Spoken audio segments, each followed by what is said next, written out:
Hello guys, welcome back to another video. तो guys, TV18 broadcast की financial year 2023 की first quarterly result out हो चुकी है। तो गाइस, इस वीडियो में हम लोग यही देखेंगे कि कंपनी ने जून क्वार्टर में कैसी परफॉर्म की है, क्या क्या पॉइंट्स इंप्रूव हुई है एंड कहाँ कहाँ पे कंपनी ने डिटोरिएट की है, और कंपनी के फंडामेंटल्स भी चेक करेंगे और देखेंगे कि क्या यह कंपनी पैसा लगाने लायक है या नहीं। उसके साथ साथ हम लोग कंपनी के टेक्निकल्स के बारे में भी डिस्कस करेंगे। तो गाइस, बिना टाइम वेस्ट किए कंपनी की फंडामेंटल एनालिसिस करते हुए वीडियो की शुरुआत करते हैं।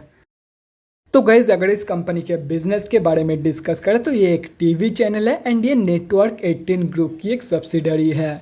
ये कंपनी बहुत BSE एंड NSE में लिस्टेड है। और अगर इस कंपनी के कुछ इंपॉर्टेंट फिगर्स के बारे में डिस्कस करें तो 6600 करोड़ की है कंपनी की मार्केट कैप, 12.7 की P है, 20% है कंपनी की ROC एंड 13% है कंपनी की रिटर्न ऑन इक्विटी।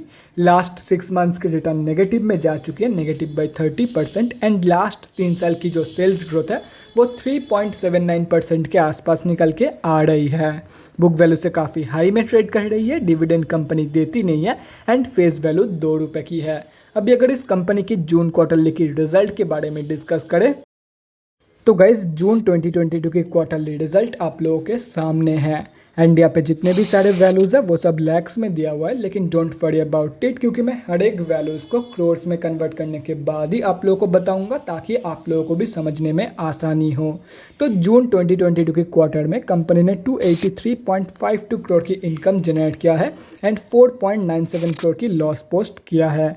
एंड ये है कंपनी की नेट प्रॉफिट, मतलब प्रॉफिट आफ्टर टैक्स।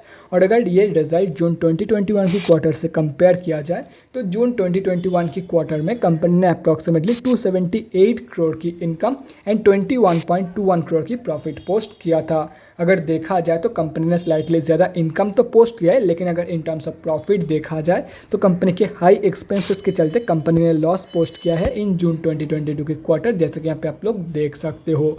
और अगर लास्ट क्वार्टर मतलब मार्च 2022 के क्वार्टर से कंपेयर किया जाए तो कंपनी ने अंडर परफॉर्म किया है, चाहे वो इन टर्म्स ऑफ इनकम हो या तो फिर इन टर्म्स ऑफ प्रॉफिट। यहाँ पे आप लोग साफ देख सकते हो। मतलब ओवरऑल जो जून 2022 की जो ओवरऑल रिजल्ट निकल के आई है वो बहुत ही ज़्यादा वीक निकल के आई है।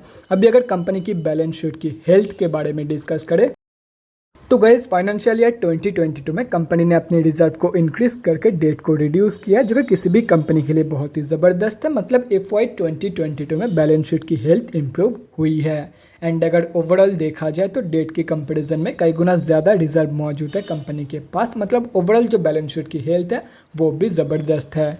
अभी अगर कंपनी के कैश फ्लोज के बारे में डिस्कस करें तो कैश फ्लोज की जो कंडीशन है वो डिटोरिएट हुई है इन फाइनेंशियल ईयर 2022।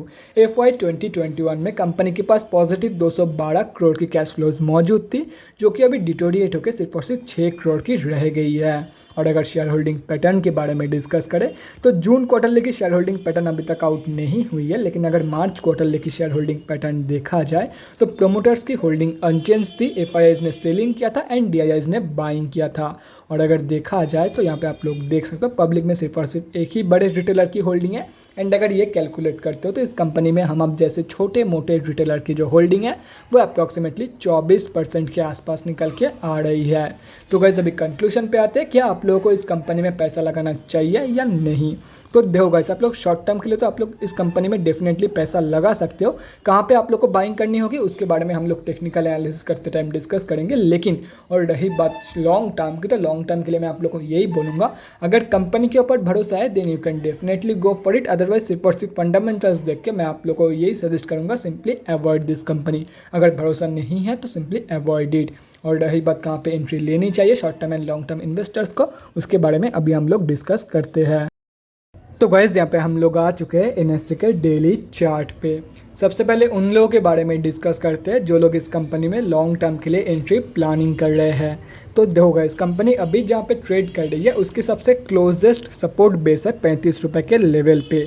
तो आप लोग डेफिनेटली 35 रुपये के प्राइस रेंज पे डेफिनेटली इस कंपनी में लॉन्ग टर्म के लिए एंट्री प्लानिंग कर सकते हो। अभी शॉर्ट टर्म के लिए कैसे ट्रेड लेना है वो भी मैं आप लोगों को दिखा देता हूँ। देखो, कंपनी अभी 200 मूविंग एवरेज के नीचे ट्रेड कर रही है। तो जब कंपनी फिर से 200 मूविंग एवरेज के ऊपर चली जाएगी ऑन डेली बेसिस तो आप लोग उसके बाद शॉर्ट टर्म ट्रेड इस कंपनी में प्लान कर सकते हो। एंड रही बात स्विंग ट्रेड ट्रेडर्स की। तो wait for the breakout of this high, इस हाई की ब्रेकआउट होने पे आप लोग ट्रेड प्लान कर सकते हो for the first target of 55 rupees and second target होगा लास्ट 52 वीक हाई या तो फिर 80.5 रुपीज़ के आसपास की। तो guys that's it for this video. अगले वीडियो में मिलते हैं गाइज। Thanks for watching. और गाइज अगर आप लोग के मन में कोई भी डाउट या क्वेरी रहती है स्टॉक मार्केट या किसी भी स्टॉक से रिलेटेड तो कमेंट सेक्शन में कमेंट करके मुझसे पूछ सकते हो, या तो फिर मेरे इंस्टाग्राम का लिंक आप लोगों को डिस्क्रिप्शन बॉक्स में मिल जाएगा, जाके वहाँ पर ही मुझे डीएम कर सकते हो for an one on one conversation. Thanks again for watching guys, bye guys and definitely guys stay safe.